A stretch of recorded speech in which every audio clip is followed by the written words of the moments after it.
Okay, ladies and gentlemen, as I've said before, welcome back. Your boy the man, NJ, number 2 the city. You know it. Now, before I really get into anything else, let me address some of those commenters through a few of my other past videos. Well, within the last few days and or a week or weeks, because I just checked under the creator studio of my YouTube channel, saw some of the comments. God bless the commenters and their comments and what they're intended for. But just to let you know, for specifically the song of "She Should Be Mine," that claiming stuff is not something I even have to explain to anybody. Really, we should all know what that means by now. Claiming somebody as your boyfriend, your girlfriend, your wife, your husband, your best friend, your good friend, etc. It goes on and on. I shouldn't even have to explain that to anybody. Literally shouldn't have to. Again, you got the entire song, not just 2 or 3 bits of it to dissect, analyze, and, create your own point of view with it. You have an entire song, and then you got more than an entire song, you have an entire catalog. Because even though at times I promote just 1 or 2 songs, which at times I do, I guess, but majority of the times, at least from my recent memory, God knows whether I'm truly right or wrong about this, about what I'm, when it comes to my catalog. Like, I believe morally that I promote catalogs, not just songs, not just 1 or 2 songs. At times I have promoted just 1 or 2 songs, as the ticket to, this is the one you need to listen to, that one to get this and that opinion. But mostly I'm about promoting my entire catalog. Not just 1 song. I'm about promoting the entire album. 2, 3 albums. Entire catalogs. Not just 1 or 2 songs. And sometimes you have to, listen to more than just that 1 song. You have to listen to that entire catalog to get the entire, glimpse, the entire big picture, which you probably missed because you just listened to that 1 song. Again, some of these songs I'm telling definite stories in. And I want you all to understand, once again, these are definitely my views on everything. Towards love and relationships, spirituality, role model and mentor stuff, big brother, ambassador, brand stuff, etc. Family life, personal life, whatever. These are my opinions. These are my thoughts. This is what I believe in, etc. I put it out there in music. I put it out there in these videos, and I pray to God that you all use your own discernment at the end of the day to judge me accordingly, as I use the same thing to judge anyone else accordingly, and try to steer them on the right path to success, prosperity, and Jesus above all, wisdom and creativity, and etc. Again, the song "She Should Be Mine," I'm ultimately proud of the song. I'm ultimately proud of multiple songs that I've released. I'm about a catalog. One of the top reasons I'm proud of the song, period, is because, again, I already had these conversations with those 2 individuals on the cover of the song. I've already put them on multiple other song covers. I already had the conversations. I already put them on multiple other song covers. We're all cool. It's all 100. And other stuff like that.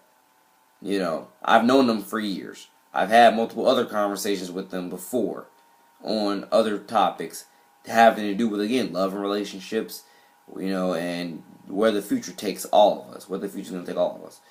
So again, I don't really have any full regret from what I put out. Everybody else will obviously judge it accordingly. I can assure you that some of your opinions are always, no matter what I put out, probably going to be one-sided, biased, and etc. You can call me trash all you want to, but one of the top differences, guys, my judging witness was saying this, one of the top differences between me and you is, where's your catalog? What are you putting forth towards? Are you doing music? Are you doing vlogs? What are you doing towards helping spread love, spread peace, spread wisdom, help push the culture forward, tell your stories, helping other people build, learn, build, grow, relate, etc. Sorry. Where's your catalog? Where's your stories at? Where's your testimonies? It's one thing to keep degrading someone else and calling them trash and say they suck at this, they stink at that. It's one thing to keep on saying that over and over and over again. It's one thing, without, it's just one thing to keep saying that, but you need it, and especially if you don't have any of your own catalogs of your own work to put forth for what you're trying to help benefit the culture with, you definitely need to have constructive opinions. Constructive opinions to where it's like, here's what you did wrong, or here's what I think you could improve on. Don't just give the negatives. Try to give some positives too, to help learn, build, and grow and build on. So on and so forth. That's my constructive analyst opinion. One of the top reasons why I started this video is, again, not fully to address the commenters, even though God bless you all. Take care. Nothing but love and respect for all of you. And as well, go ahead and listen to, again, for that claiming stuff, again, go listen to Division's song titled Claim off of their album titled Morning After, which is what I was just listening to before I made this video. Ladies and gentlemen, it's not hard. It's literally not hard. Listen to not just one song, listen to my entire catalogs. Some of y'all probably like, oh, we have, and it's this and it's that. Well, again, I got different morals than you, different values, different standards, different beliefs, etc. It's going to happen. The comparisons are going to happen. The contrasts are going to happen. But you just have to learn how to continuously learn, build, and grow together, help push the culture forward, and help, so forth and so forth, in the most utmost, God-first, pure and clean manner which you possibly can. I love y'all, for better and for worse, and I just hope that, one day you're able to see my vision the same way I saw it when I made the song. So forth. Again, I really, really want to focus on some NFL stuff again, because, again, this past draft was very shaky, because, especially for my UF Florida Gators, you all know what's up. You guys remember our kicker, Eddie Pinero, I believe his name is Eddie Pinero. You remember how he registered for the NFL draft this past this past season? He's like, yeah, I'm registering for the draft. The interesting part, his teammate Townsend, the punter, I don't know which round he went in, 5th, 6th, whatever round. Tell me how Townsend got drafted, but Eddie didn't. I think we all, as Gator fans, definitely would have thought. Again, he had the buzz. He had the hype and the buzz. But something really never fully adds up here. How some of these guys have hype, they got buzz. They have them both. But for some odd reason, it just never fully projects in the ways that it should in terms of the successful draft stock. Or better yet, they have the draft stock, but nobody picks them, or whatever else you want to call it. It's either the hype and buzz doesn't fully translate to your draft stock, or it does, but yet people still don't want to take you for God knows whatever else reasons. One of my biggest points is Shaquem Griffin should have never fell to the 5th round. From what I know, through all the, you could say, pre-draft studies that I did and observations that I did, Shaquem Griffin had the hype and buzz to go in the first 3 rounds. He should never have slipped to the 5th round. And I'm thinking to myself, if Seahawks had not drafted him, would he have even been drafted to begin with? I think that's a question that we all need to ask ourselves. If Shaquem Griffin had never been drafted to the Seahawks, would he have even been drafted to begin with? Because it took him to the 5th round to be drafted. All glory be to God that he got drafted, and he got drafted to play with his brother in Seattle. All glory be to God with that. Not trying to discredit that whatsoever. But my major point here is the hype and the buzz did not match up with the draft stock. It did not. Ladies and gentlemen, it did not. At least from my point of view. It did not.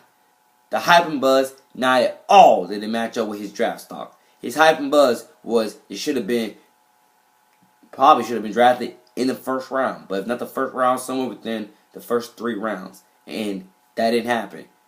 Even Kalaletta, I thought for sure he was going to be drafted somewhere within the first 3 rounds. Took him to the 4th round. Someone tell me how this is. Again, this was supposed to be the draft of the quarterbacks.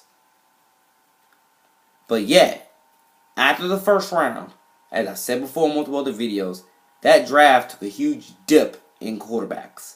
Huge dip. There was 6, 7 quarterbacks taken in the first round. Then you didn't see another one taken into the third round with Mason Rudolph. And then you didn't see another one taken into the fourth round with Kyle Lauletta. Then after that, you still didn't see another one taken, I think, for another round or two. And then it was like 2 picked, and then another 2 or 3 picked. But it wasn't as consistent as it should have been, ladies and gentlemen.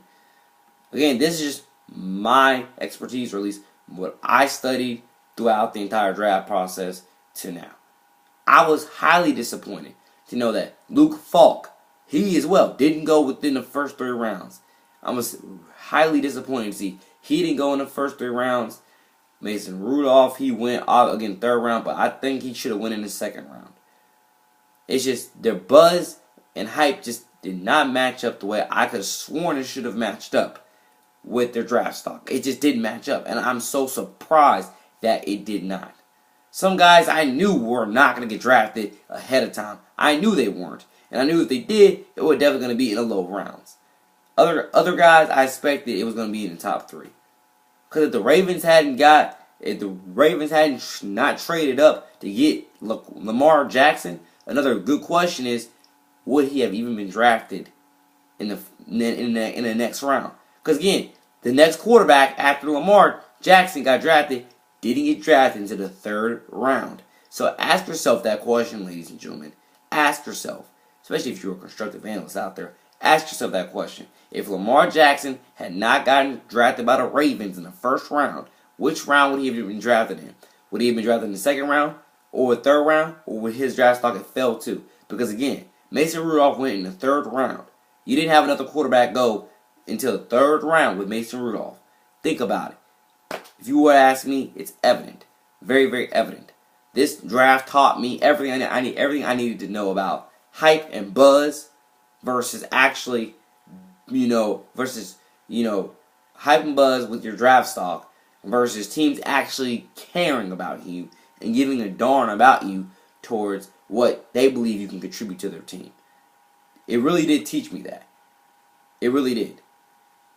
One of the other top things I really wanted to explain in this video was about the collaboration album, or one of the collaborations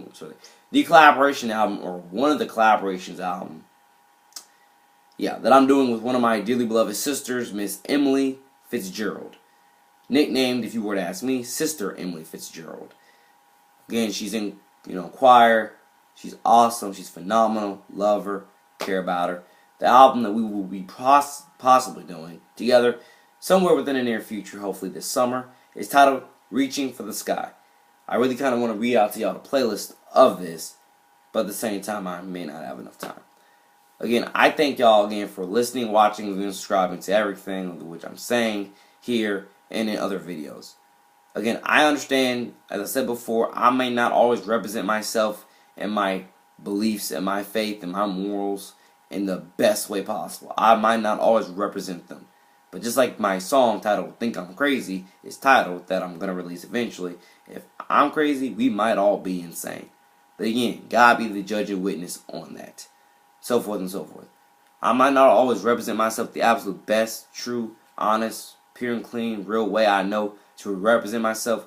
But always, please stay grounded to the evidence of the legacy, of the movement, of everything that I live and die for. It's not only on this channel, but it's on, I got Twitter, I got Snapchat, I got Instagram, hopefully one of these days I'll be publishing some books. It's all out there. The Taylor Swift reputation is out there to be judged, critiqued, liked, followed, whatever. But regardless, please never forget me and everything that I got first, once is unashamed, still for, and was willing to die for each and every day of my life. Because I believe in what's God, honest, and real. And I believe in, I believe in eternal life that is true and other stuff like that. I'm trying to get to a type of a rhyming scheme there. But for better and for worse, thank y'all. I hope you have a great night. Peace. Your boy, the man, NJ to the city. Out. God bless.